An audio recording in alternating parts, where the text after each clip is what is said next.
North, East, West, South. That's what news stands for. But there's just so much of it. We're up to our eyeballs in headlines on any given day. Coming to your rescue is QShala Qurate with its 5 highlights of the week, which will help you find your bearings while staying in touch with the world. On 15th February, the music industry lost a legendary icon who popularized disco music in Bollywood. Bappi Lahiri, also known as Bappi Da, was born in 1952 to a family with a rich musical background. His parents trained him in music and he began playing tabla at the tender age of 3. His illustrious career spanned over 50 years, during which he produced several hits that went on to gain international fame. Disco Dancer, starring Mithun Chakraborty, was released in Soviet theatres in 1984 and till date remains one of the largest grossing foreign films of the Soviet era. Jimmy Jimmy, Bappi Da's creation, was one of the film's songs which became quite a rage during that time. It was translated into other languages and even became a cult in Russia. Multiple renditions of the song can be found on Russia's Got Talent, and it remains famous even today at many Russian karaoke bars. Another fun trivia about the singer is his immense love for everything gold, which he considered his lucky charm.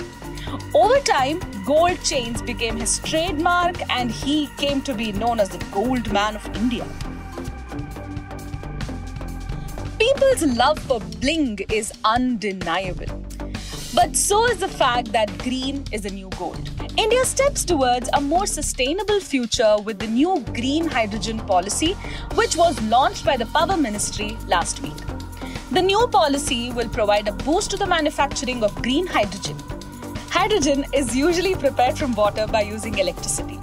The process is called electrolysis. Electro signifies the use of electricity and lysis refers to the splitting of hydrogen from oxygen in the water molecule. Green hydrogen is produced by replacing electricity with renewable sources like wind and solar energy, a process which does not release carbon dioxide.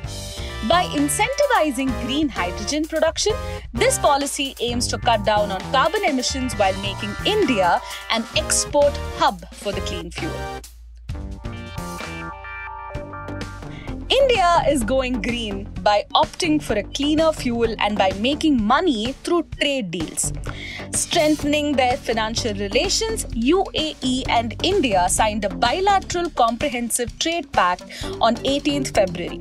The Comprehensive Economic Partnership Agreement is the biggest trade pact of the last 7 years and is expected to increase the bilateral trade from $60 billion to $100 billion in the next 5 years.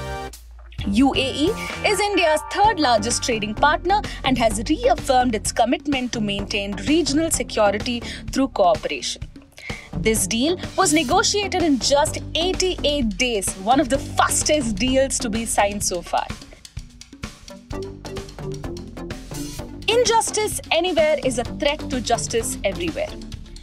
In assent with these words by Martin Luther King Jr., the UN General Assembly declared 20th February as the World Day of Social Justice, 5 years back in November 2017. A theme is designated every year on 20th February to highlight and battle a specific area of social injustice. This year's theme is Achieving Social Justice Through Formal Employment.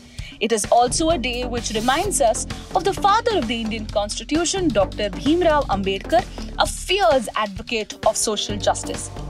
Although Pingali Venkaiah is credited with designing our national flag, it is Baba Saheb who recommended the addition of Ashoka Chakra to the Indian tricolour. He is one of India's greatest scholars who devoted his life to the ideals of human rights. The Olympics are associated with sterling displays of strength, speed, and sportsmanship. The recently concluded Beijing 2022 Winter Olympics, however, were in the spotlight for other reasons as well. Its commencement was marked by a diplomatic boycott by many countries over China's human rights violation against the Uyghur Muslim population in the province of Xinjiang. From doping scandals to the environmental impacts of using artificial snow, the event was criticized time and again. The controversial games drew to an end on the night of 20th February with a snowflake-themed closing ceremony at the Bird's Nest Stadium. It was attended by Chinese President Xi Jinping and the International Olympic Committee President Thomas Bach. With 37 medals in its kitty, Norway sits on the top of the medal count tally, followed by Russian Olympic Committee and Germany, respectively. That's a wrap of highlights for this week. If you liked this QShala Curate, like and share it with your friends and family. Do subscribe to QShala for more such content.